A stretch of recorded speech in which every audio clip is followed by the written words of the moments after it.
అందరికీ హాయ్ అండి.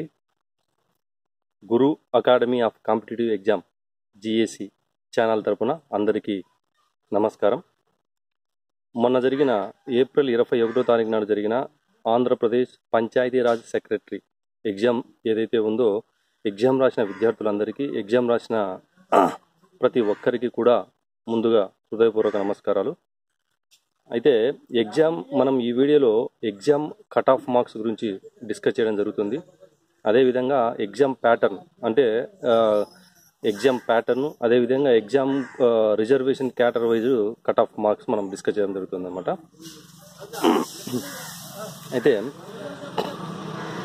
Last notifications తీసుకుంటే ఏపీపీఎస్సీ నిర్వహించిన ఎగ్జామ్ పంచాయతీ సెక్రటరీ ఏదైతే ఉందో అది 1:50 రేషియోలు తీసుకోవడం జరిగింది. బట్ ఇప్పుడు ప్రజెంట్ అంటే స్పెసిఫిక్గా ఇంత అని మెన్షన్ చేయలేదు, కానీ 1:15 కానీ 1:12 కానీ ఉండే అవకాశం ఉందని, యూపీపీఎస్సీ తరహాలో ఉండే అవకాశం ఉందని చెప్పేసి ఉదయ్ భాస్కర్ గారు ఎగ్జామ్ జరిగిన తర్వాత అనౌన్స్ చేయడం జరిగిందనమాట.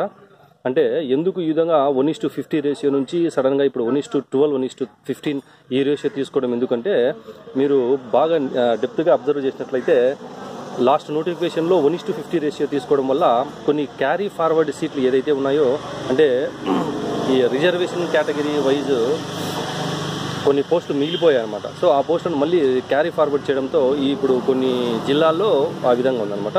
సో అవన్నీ పక్కన పెడితే ఇప్పుడు మనం కట్ ఆఫ్ విషయానికి వస్తే, కట్ ఆఫ్ను ఎవరు కూడా స్పెసిఫిక్గా మెన్షన్ చేయలేరు అనమాట. ఎందుకంటే పోస్టులు తక్కువ, 1:12, 1:15 రేషియో అంటే అది ఊహకందని విషయం. ఎందుకంటే జిల్లాలో ఎవరు ఇప్పుడు ఫర్ ఎగ్జాంపుల్ ఓసీ క్యాండిడేట్ తీసుకున్నారనుకోండి, ఓపెన్ కేటగిరీలో ఒక 10 పోస్టులు ఉన్నాయనుకోండి, లేదా ఒక 20 పోస్టులు ఉన్నాయనుకోండి, 20 పోస్టులో 20x15 అంటే మనం ఆ రేషియోని గెస్ చేయలేరు కదండి. అంటే కార్నర్లో ఒక డిస్టిక్లో, ఏదైనా ఒక డిస్టిక్లో అనేక కార్నర్లో చదివే వాళ్ళు ఉంటారు. ప్రతి ఒక్కరు కూడా మనకు మార్క్స్ మెన్షన్ చేయరు కాబట్టి మనం ఆ విధంగా గ్యాదర్ చేయలేము.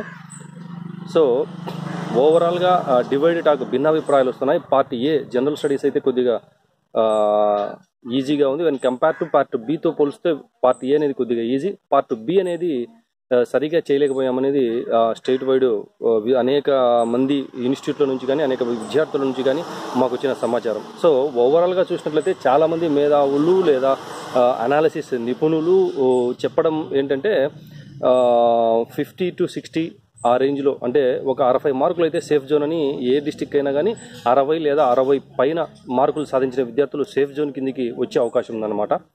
సార్ టాప్ మార్క్స్ ఎంత, కట్ ఆఫ్ ఎంత, రిజర్వేషన్ సార్ దయచేసి విద్యార్థులందరూ కూడా, సార్ మాది ఈస్ట్ గోదావరి ఎస్సీ, ఈ రిజర్వేషన్కు మాకు ఈ మార్క్స్ వస్తున్నాయి, ఉమెన్ కేటగిరీలో ఇంత ఛాన్స్ ఉంటుందా, ఇలాంటివి ఏం ఎవరికి కూడా ఏ అనాలిసిస్ట్ కూడా మీరు దయచేసి కామెంట్ పెట్టద్దు.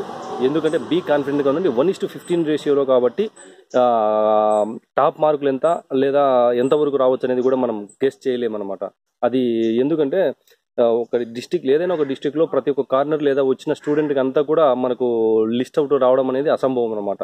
కాబట్టి ఎవరైతే కష్టపడి చదువుతున్నారో వాళ్ళు డిసప్పాయింట్ కావద్దు. మెయిన్స్ను దృష్టిలో పెట్టుకుని, ఇప్పుడు స్క్రీనింగ్ ఎగ్జామ్ అనేది చూశారు కదా, పేపర్ పార్ట్ బిలో చాలామంది కొద్దిగా కన్ఫ్యూజ్ అయ్యారు.